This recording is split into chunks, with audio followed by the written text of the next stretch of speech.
नमस्कार, फॉर्मूला गुरु में आप सभी का स्वागत है। मैं हूं विपुल सिंह और फॉर्मूला गुरु में हर बार की तरह हम एक नई थीम के साथ आए हैं जिससे आपका पोर्टफोलियो ना सिर्फ सुरक्षित रहे बल्कि लगातार बढ़ता रहे। और इसी क्रम में आज हम बात करने वाले हैं ऐसे शेयरों की जिनको बिना बेचे भी आपको नियमित अंतराल पर एफडी की तर्ज पर पैसे मिलते रहें। जी हाँ, आज हम बात करेंगे डिविडेंड पेइंग स्टॉक्स की और ऐसे शेयर चुनने का फॉर्मूला भी हमारे एक्सपर्ट पे से समझेंगे और साथ ही देंगे आपके शेयरों से जुड़े हुए सवाल जो कि बड़ी संख्या में आप हमें भेजते हैं। लेकिन सबसे पहले उन 5 बड़े सवालों पर नजर डालते हैं जिनके जवाब आज हम फॉर्मूला गुरु में तलाशेंगे। तो सबसे पहला सवाल यही कि क्या शेयर बाजार में बिना शेयर बेचे भी हो सकती है नियमित कमाई। इस पर करेंगे विस्तार से चर्चा और कौन कौन से वो विकल्प हैं इस पर हम आज के एक्सपर्ट से उनकी राय लेंगे।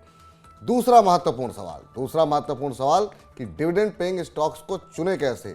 जी हाँ, लाभांश देने वाली जो कंपनियां होती हैं उनको अगर चुनना हो तो वो क्या क्राइटेरियाज होते हैं जिनके आधार पर हमको इन कंपनियों को सेलेक्ट करना चाहिए। तीसरा महत्वपूर्ण सवाल कि मान लीजिए कि कंपनी हमने चुन ली लेकिन वो शेयर डिविडेंड भी दे रहा है लेकिन वो शेयर चल ही नहीं रहा है, तो क्या ऐसे शेयर में बने रहना चाहिए, उसे अपने पोर्टफोलियो में कितने समय तक बर्दाश्त करना चाहिए, क्या स्विच करना चाहिए, क्या स्ट्रेटजी होनी चाहिए। इसको जो है विस्तार पूर्वक समझेंगे कि सिर्फ क्या डिविडेंड पे नजर रखनी चाहिए या फिर शेयर की चाल, शेयर की किस तरीके के रिटर्न हो रहे हैं, इस पर भी ध्यान देना चाहिए। चौथा महत्वपूर्ण सवाल, डिविडेंड के अलावा कंपनी के और किन आंकड़ों पर नजर रखनी चाहिए। ठीक है, हमने डिसाइड कर लिया कि कंपनी जो है डिविडेंड दे रही है, ट्रैक रिकॉर्ड अच्छा है, लेकिन और भी क्या कुछ ऐसे नंबर्स होते हैं जिन पर की नज़र आपको रखनी चाहिए अगर आप अपने पोर्टफोलियो में कोई डिविडेंड पेइंग स्टॉक रख रहे हैं तो इस पर भी विस्तार से करेंगे चर्चा। और आखिरी और सबसे महत्वपूर्ण सवाल कि अपने कुल पोर्टफोलियो में डिविडेंड पेइंग स्टॉक्स कितने फीसद रखें, यानी कि अगर आपने 1 लाख रुपए निवेश किए हैं तो कितने फीसद जो है उसमें निवेश आपका ऐसे शेयरों में होना चाहिए जो कि आपको डिविडेंड देते रहें। और इस सेगमेंट के आखिर में वो हमने सवाल में शामिल नहीं किया है, आज के हमारे एक्सपर्ट से ये भी पूछेंगे कि उनके पसंदीदा शेयर कौन से हैं। और अब वक्त हो गया है आपको रूबरू कराने का हमारे आज के फॉर्मूला गुरु से। जी हाँ, आज के हमारे फॉर्मूला गुरु हैं शेयर इंडिया के वाइस प्रेसिडेंट और research head doctor Ravi Singh. Ravi ji, बहुत बहुत स्वागत, आभार आपका आज के इस कार्यक्रम में जुड़ने के लिए। और जो 5 प्रश्न अभी हमने रखे हैं और एक एक करके आपसे जानेंगे कि आखिर में उसके उत्तर आप क्या देते हैं और कैसे बिना शेयर बेचे भी लोग कमाई कर सकते हैं और अच्छी कमाई कर सकते हैं। इन तमाम विषयों पर चर्चा करें, आज के कार्यक्रम का आगाज़ करें रवि जी। तो उससे पहले हम यही जानना चाहेंगे कि बाजार की दिशा जो है वो आप किस तरीके से देख रहे हैं आने वाले दिनों में, खासतौर से छोटी अवधि में किस तरीके से देख रहे हैं। लेकिन उससे पहले जरा बाजार की चाल कैसी रही है वो जरा हम अपने दर्शकों को फटाफट दिखा दें कि थोड़ी सी सुस्ती लगातार बाजार चलने के बाद इस हफ्ते देखने को मिली है। करीब 1% के आसपास हमने देखा कि जो है निफ्टी एक दायरे में ही कारोबार करता हुआ दिखाई दे। आप देखिए, एक सीमित दायरा था जिसमें बाजार काम करता हुआ दिखाई दिया है इस पूरे हफ्ते के दौरान और करीब 1% के आसपास का नेगेटिव रिटर्न यहाँ पर देखने को मिला है। सेंसेक्स में भी आधे फीसद के आसपास के नेगेटिव रिटर्न आते हुए दिखाई दिए हैं। शुक्रवार को हमने देखा कि थोड़ी सी गिरावट बढ़ती हुई दिखाई दी जिसका कि असर देखने को मिला है बाजार की गिरावट में। हालांकि इस पूरे हफ्ते बाजार ने जो पिछले हफ्ते नई ऊंचाइयां छुई थी उसके बाद से थोड़ा बाजार कंसोलिडेशन के दौर में देखने को मिल रहा है। निफ्टी बैंक लेकिन अभी भी यहाँ पर आउट परफॉर्मेंस हम देख रहे हैं कि वो लगातार बनी हुई है और यहाँ पर तेजी रुकने का नाम नहीं ले रही है। इस हफ्ते भी सेंसेक्स निफ्टी के मुकाबले आउट परफॉर्म करता हुआ दिखाई दिया है। आपकी सलाह सर, बाजार पे किस तरीके से देख रहे हैं आने वाले दिनों में बाजार को आप? देखिए विपुल जी, इस समय मार्केट ऐसी जगह पे है कि आपका जो ये प्रोग्राम है वो उनके लिए एक वेंटिलेटर का काम करेगा और हेल्प करेगा कि आपके पोर्टफोलियो में वो चमक बनी रहे। क्योंकि देखिए इस समय मार्केट की वोलेटिलिटी हाई है, मार्केट हाई पे है और इंटरेस्ट रेट का सिलसिला दौर चल रहा है यहाँ पर बढ़ने का। और ऐसे समय पर रिस्क जनरेट हो जाता है कि मार्केट में यहाँ पर एक करेक्शन की उम्मीद की जा सकती है और करेक्शन अगर 5 से 8% आता है तो कंज्यूमर का कॉन्फिडेंस यहाँ पर लूज होता है। तो अभी के जो हालात बनते हुए जा रहे हैं इसमें अगर निफ्टी के पर्टिकुलर लेवल्स की बात करें तो मुझे लगता है कि निफ्टी वापस से एक बार 18,000 और 17,900 के लेवल इस तरह से दिखा सकता है। और बैंक निफ्टी की बात करें तो स्ट्रेंथ तो रहेगी लेकिन थोड़ा सा करेक्शन, 5 से 600 पॉइंट का करेक्शन, यानी कि 42,800 तक के लेवल देखने को मिल सकते हैं। और अगर ऐसा हुआ तो यहाँ पर रिस्क बढ़ जाएगा और लोगों का डर बन जाएगा। तो मुझे लगता है शायद आपका ये प्रोग्राम और आप जो डिविडेंड पेइंग स्टॉक की आज चर्चा करने वाले हैं, ये उन के लिए काफी इंपॉर्टेंट हो जाता है कि आपको आज कौन सा स्टॉक चूज करना है जो आपको रिस्क से बचा सके और रिस्क बचाने के साथ ही यहाँ पर रिटर्न भी दे सके। चलिए, तो बाजार में थोड़ी सी चिंताएं हैं, जिस तरीके से बाजार अपनी ऊंचाई पर है, तो मानना ये है रवि जी का कि यहाँ पर 18,000 तक के स्तर भी देखने को मिल सकते हैं, 17,900 के स्तर भी देखने को मिल सकते हैं।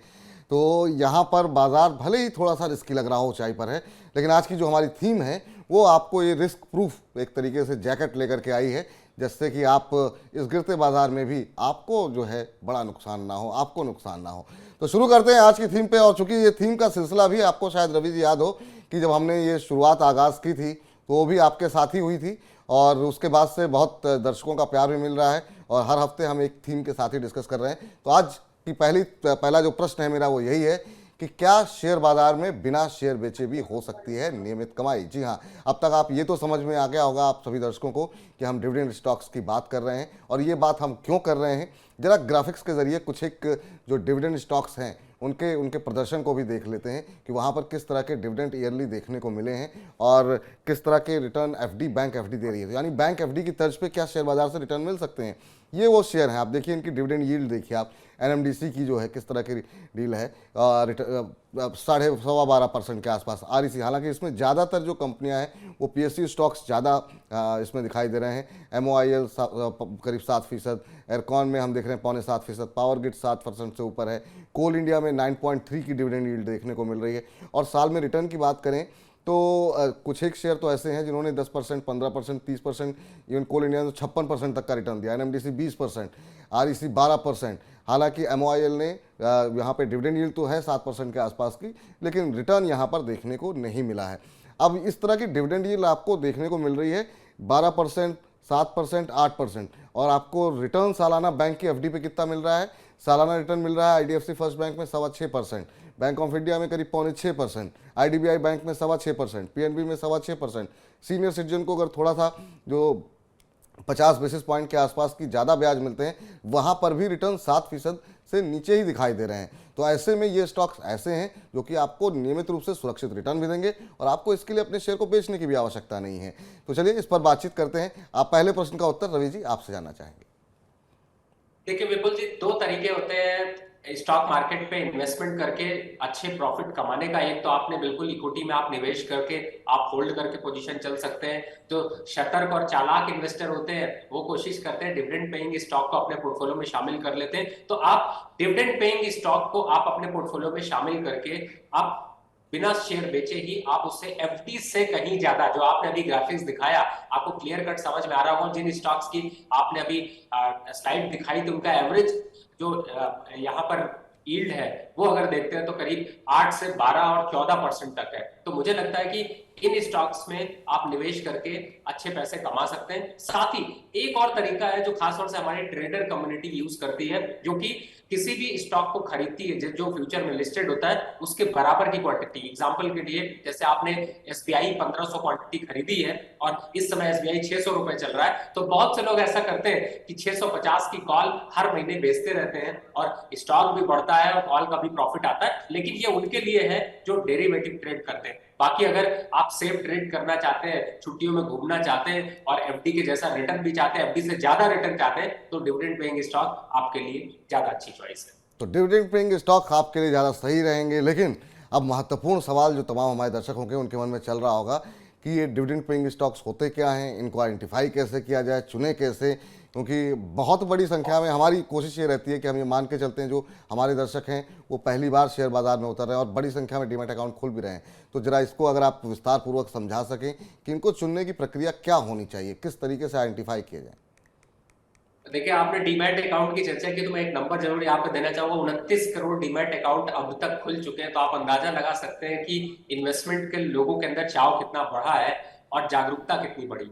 दूसरी तरफ है, अब आपका जो मेन मुद्दा है कि डिविडेंड पेइंग स्टॉक लेना कैसे चाहिए। देखिए कंपनियां दो तरीके से काम करती है। पहला तरीका होता है जिसमें कि कंपनियां डिविडेंड जो है वो डिवाइड कर देती है अपने इन्वेस्टर के साथ में और डिविडेंड पे कर देती है।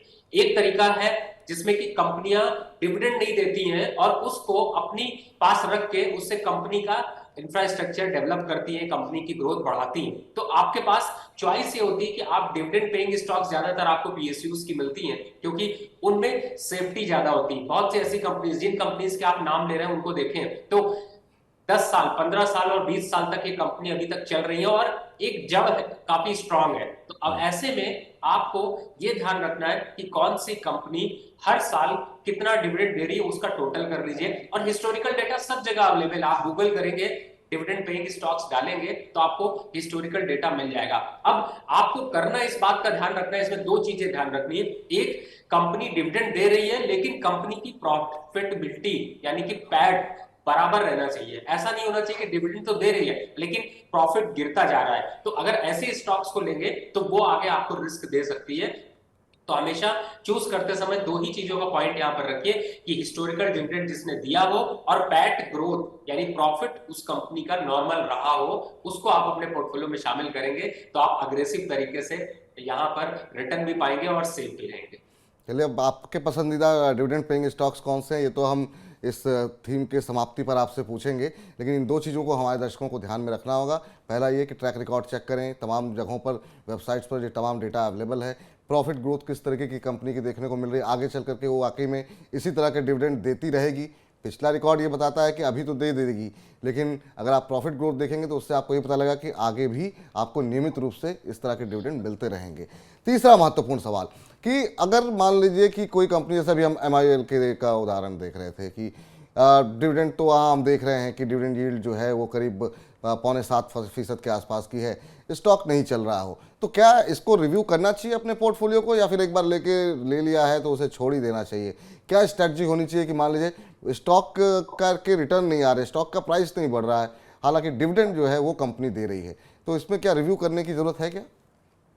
देखिए विपुल जी, इसमें आपने जो बात बोली है उसमें बहुत इंपॉर्टेंट है, ध्यान रखने वाली बात है। पहली बात तो ये है कि आपको पोर्टफोलियो समय समय पर रिव्यू अगर आप करते हैं तो जिस पोर्टफोलियो में आपको 5% का रिटर्न मिल रहा हो उसमें आपको 25% के रिटर्न मिल सकते हैं। मैं ऐसा इसलिए कह रहा हूं क्योंकि जब भी लोग निवेश करते हैं और ट्रैक रखते हैं तो उनमें सही टाइम पे सही डिसीजंस ले लेते हैं और इसकी वजह से, यानी कि आप कोई भी जो काम करते हैं, काम मेहनत कर रहे हैं एक अलग चीज है, उसकी रिजल्ट आना एक अलग चीज है। तो आप कोशिश ये करिए कि जब भी कोई पोर्टफोलियो बनाइए उसको रिव्यू समय समय पर जरूर करिए, चाहे आप मंथली करिए, क्वार्टरली करिए या ईयरली जरूर करिए। अब दूसरा सवाल होता है कि आपने स्टॉक ले लिया, डिविडेंड दे रहा है लेकिन बहुत करेक्शन हो रहा है स्टॉक में, तो ये भी देखिए कि हो सकता है कंपनी कि अगर ये स्टेबिलिटी 1 साल 2 साल तक कंटिन्यू रहती है तभी अपनी पोजीशन को स्विच करिए, नहीं तो डिविडेंड पेइंग स्टॉक्स में थोड़ी वोलेटिलिटी जरूर देखने को मिलती है, लेकिन एवरेज ऑन देखा गया है कि कई ऐसे पीरियड होते हैं, जैसे कोरोना काल था तो उस टाइम पे कंपनियों ने डिविडेंड नहीं दिए या कम दिए। तो इस टाइप की सिचुएशन अगर है या ऐसा कोई फंडामेंटल वहां पर चेंजेस आ रहे हैं तभी आप अपनी पोजीशन को चेंज करिए, नहीं तो बिना किसी वजह के, बिना किसी रीजन के आप अपनी पोजीशंस को चेंज मत करिए। क्योंकि कई बार ऐसा होता है कि आप इन्वेस्टमेंट करते हैं, कुछ समय लगता है और उस समय में आप निकल जाते हैं, फिर वो स्टॉक चल जाता है। तो इन सब चीजों से बचने के लिए थोड़ा समय देना यहाँ पर ज्यादा जरूरी है। तो समय देना काफ़ी महत्वपूर्ण है। आपने शेयर चुनने में समय लगाइए, शेयर चुन लिया है आपने तो उसको फिर समय दीजिए। ऐसा नहीं है कि आपको रिटर्न भी उतनी तेजी के साथ मिले और डिविडेंड भी मिलते रहें, तो उसके लिए थोड़ा पेशेंस रखिए। हाँ, कोई फंडामेंटली चेंज हो रहा हो, कंपनी के बारे में, कॉर्पोरेट गवर्नेंस को लेके कोई इशू हुआ हो, तो फिर आप चाहें तो उसको रिव्यू कर सकते हैं। चौथा महत्वपूर्ण सवाल कि डिविडेंड के अलावा मान लीजिए कि अगर हम कोई कंपनी आइडेंटिफाई कर लिए हमने और ये देख लिया कि नहीं, इसका ट्रैक रिकॉर्ड तो अच्छा है, और क्या कुछ आंकड़े होने चाहिए जिन पर हमको नज़र रखनी चाहिए? जैसे अभी आपने प्रॉफिट ग्रोथ की बात की, क्या कुछ और ऐसे नंबर्स हैं जिनको चुनने से पहले, क्योंकि आप कह रहे हैं कि अगर एक बार ले लिया तो उसको बहुत जल्दी जल्दी चीज़ों को स्विच नहीं करना चाहिए, तो ऐसे हम चाहेंगे हमारे दर्शक अच्छी रिसर्च के साथ जाएँ। ऐसे कौन कौन से नंबर्स हैं कि कंपनी के डिविडेंड ट्रैक रिकॉर्ड के अलावा जिस पर नज़र रखनी चाहिए? देखिए, किसी भी कंपनी की 4 चीजें बहुत इंपॉर्टेंट होती हैं। सबसे पहला तो आपने बिल्कुल सही कहा, प्रॉफिट ग्रोथ आपके लिए बहुत जरूरी है, प्रॉफिट ग्रोथ आपका बना रहे। दूसरा होता है उस कंपनी का आरओई कितना है, यानी कि rate of return on equity कितना है, वो एक इंपॉर्टेंट फैक्टर है।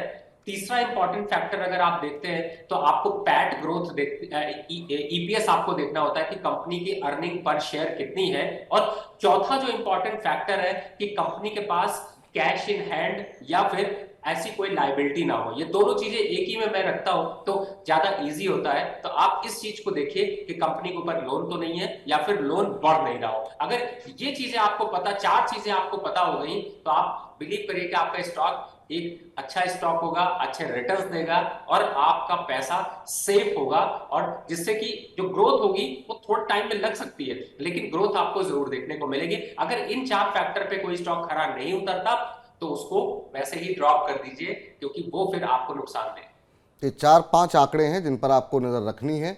एक तो रिटर्न ऑन इक्विटी कंपनी का कैसा रहा है, कंपनी की प्रॉफिट ग्रोथ कैसी रही है, कंपनी कैश रिच है या नहीं है, कंपनी के ऊपर कर्ज कितना है, ईपीएस कंपनी क्या है। इन 4-5 आंकड़ों पे आप नज़र रखिए। डिविडेंड के अलावा अगर ये भी अगर पॉजिटिव लग रहा है तो निश्चित रूप से फिर आप लेकर के आप भूल भी सकते हैं कि डिविडेंड भी आ रहा है, कंपनी के फंडामेंटल्स भी मजबूत हैं और यहाँ पर आपको एक रेगुलर अंतराल पे जो है नियमित कमाई जो है वो होती हुई दिखाई देगी।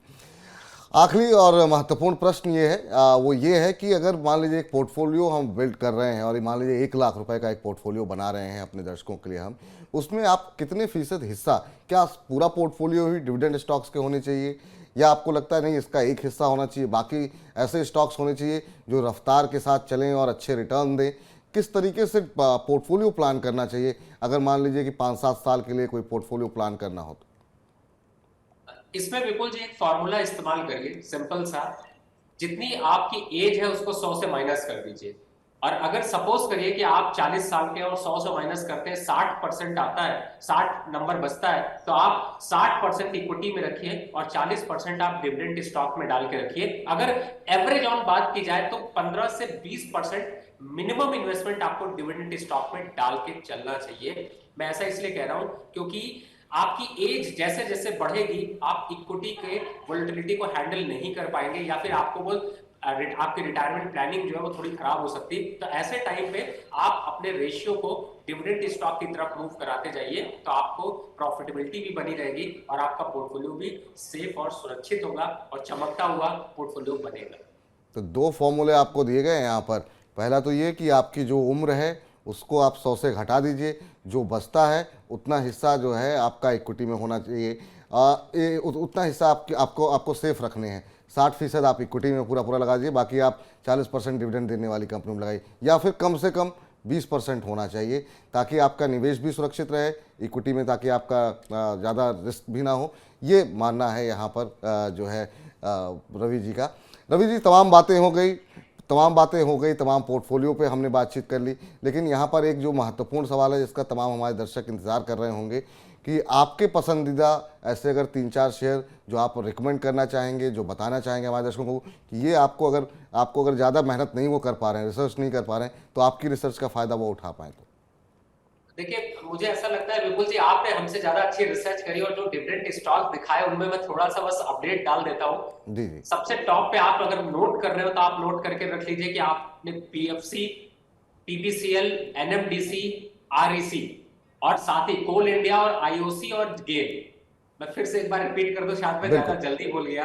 आपको करना है PFC, Coal India, PBCL, NMDC, REC, IOC और गेल।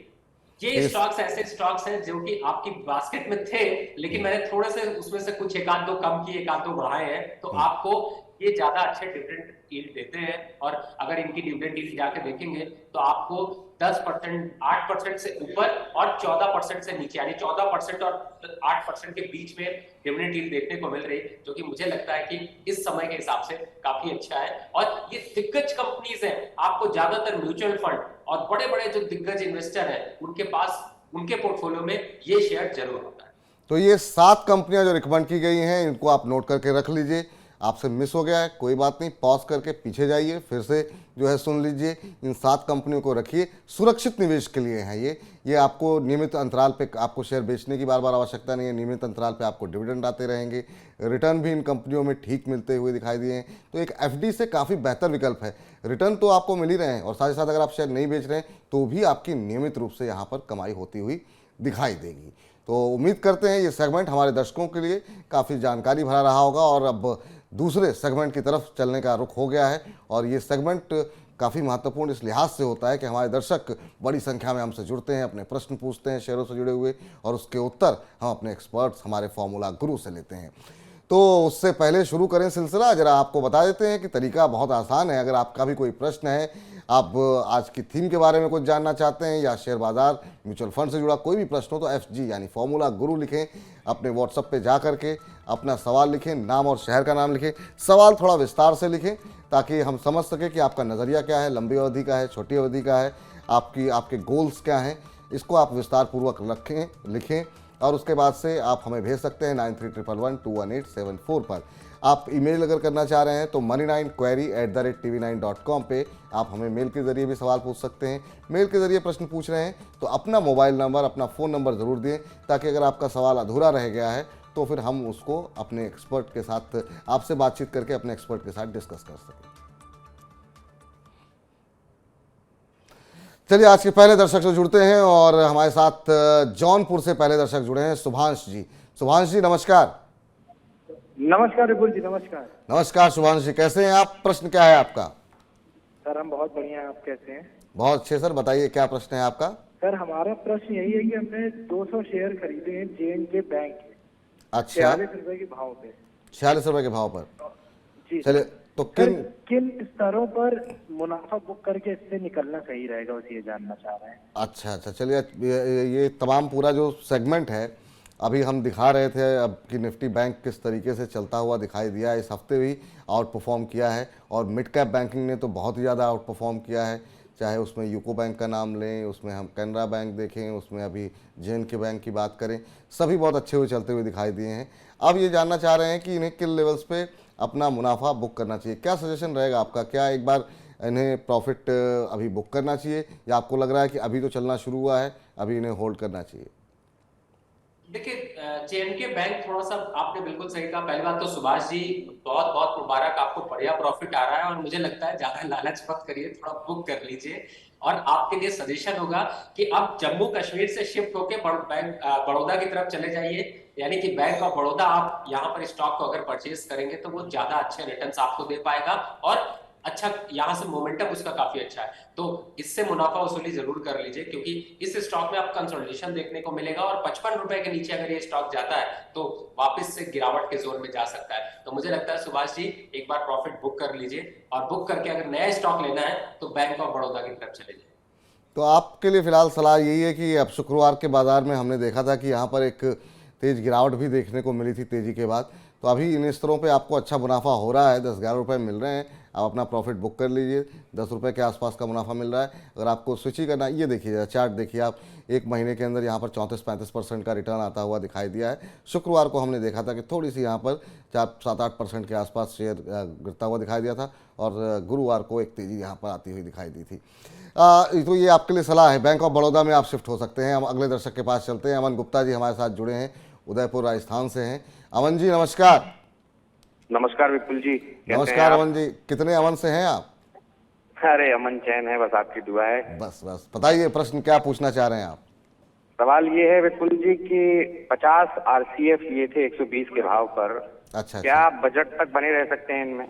तो ये आपने खरीदा भी बजट के नज़रिए के लिहाज से, क्योंकि हमने देखा है आमतौर पर बजट के आसपास फर्टिलाइजर कंपनियां, रेलवे कंपनियां, इनमें एक मोमेंटम बनता हुआ दिखाई दिया। तो ये सोच के ही लिया था क्या?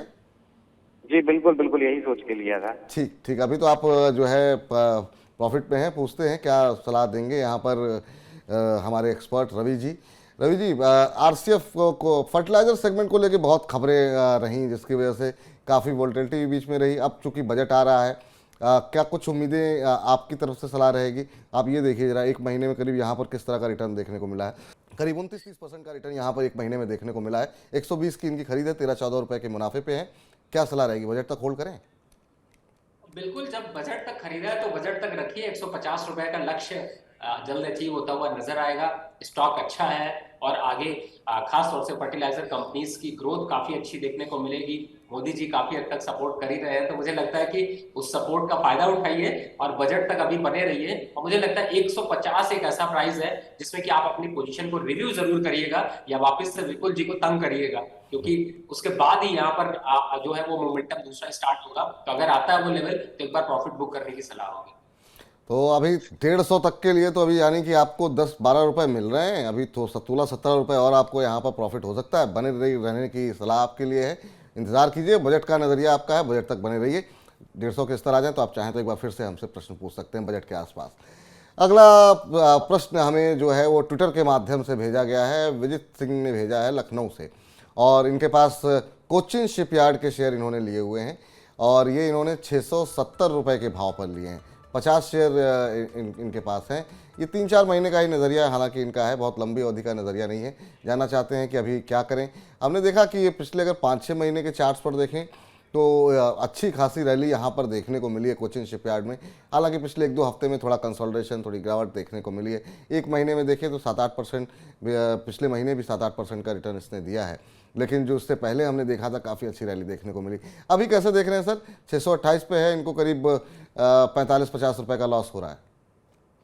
देखिए, सबसे बड़ी बात स्टॉक अच्छा है विपुल जी, और बहुत अच्छा ये स्टॉक चल भी रहा था। और इनफैक्ट शिपिंग यार्ड के अगर पूरे स्टॉक्स को देखा जाए तो ज्यादातर अच्छे स्टॉक्स में परफॉर्मेंस रही है, लेकिन आपने एंट्री गलत जगह कर ली है। आपने एंट्री थोड़े हायर रेट पे कर ली है। लेकिन मैं आपसे कहूंगा कि आप 600 का एक पहली बात तो स्टॉप लॉस डाल दीजिए। बिना वजह अभी मैं पोजीशन आपकी नहीं कटवा रहा, लेकिन अगर 600 के नीचे चला जाता है तो आप यहाँ पे तब फिर आपको पोजीशन से एग्जिट होना पड़ेगा, क्योंकि उसके नीचे रिस्क रिवॉर्ड रेशियो यहाँ पर खराब हो जाएगा। और वापस अगर टारगेट की बात करें तो एक बार 680 और 690 के टारगेट आपको मुझे लगता है कि थोड़ा सा लंबे समय 3 से 6 महीने में मिलते हुए नजर आ सकते हैं। तो आपके पास ऑप्शन है दो, या तो आप 600 के नीचे एग्जिट कर लीजिए, और या फिर रिस्क रिवॉर्ड में थोड़ा पैसा है तो 2-4-10 शेयर और यहाँ पर खरीद लीजिए, जिससे कि आपका एवरेज प्राइस नीचे आ जाए और वापस आपके बाइंग प्राइस पे आता है तो आपको प्रॉफिट भी आ जाएगा।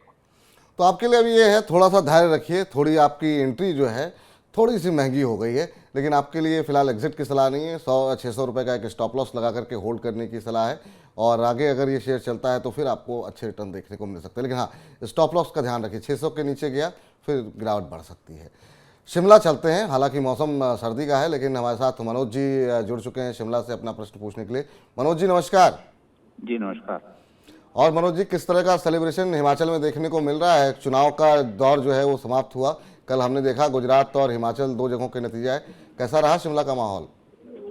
जी माहौल तो अब चुनावी सरगर्मी तो कुछ शांत हुई है, अब सरकार को लेकर नए गठन को लेकर गर्मी बढ़ी है। तो चलिए तो है जी, बिल्कुल बिल्कुल उम्मीद करते हैं जल्दी वहाँ पर जो है जो निर्णय होता है कांग्रेस की तरफ से, कौन मुख्यमंत्री का चेहरा होगा, इस पर स्पष्टता आएगी। सवाल क्या है सर आपका? मैंने जेट एयरवेज के 100 शेयर खरीद रखे हैं 96 के प्राइस पे, तो लॉस बुक करना चाहिए या मैं होल्ड करूं इसको? पूछते हैं, लेकिन एविएशन सेक्टर पे अच्छी खबरें तो एक भी नहीं आ रही हैं, खासतौर से जेट एयरवेज को लेकर के जो है लगातार एक दबाव बना हुआ है। अब पूछते हैं क्या सजेस्ट करते हैं यहाँ पर। 12% का रिटर्न निगेटिव पिछले महीने के 1 महीने के चार्ट पे हम देख रहे हैं, और लगातार पिटाई है, कोई पॉजिटिव खबर है नहीं। आप क्या सजेस्ट करेंगे? यहाँ पर कुछ अपॉर्चुनिटी अभी आपको लग रही है रवि जी? देखिए, बिल्कुल बिल्कुल जी, आपने सही बताया। देखिए, जिसकी फ्लाइट ही नहीं चल रही है, जिसमें तमाम समस्याएं हैं, वो सेक्टर काफी जो है वो, मैं तो यही समझता हूँ कि आपको अगर कहीं जाना है तो टिकट जरूर यूज करिए, चाहे वो आप दूसरी कंपनीज की यूज करिए, लेकिन उसमें इन्वेस्टमेंट करने की राय बिल्कुल नहीं देता।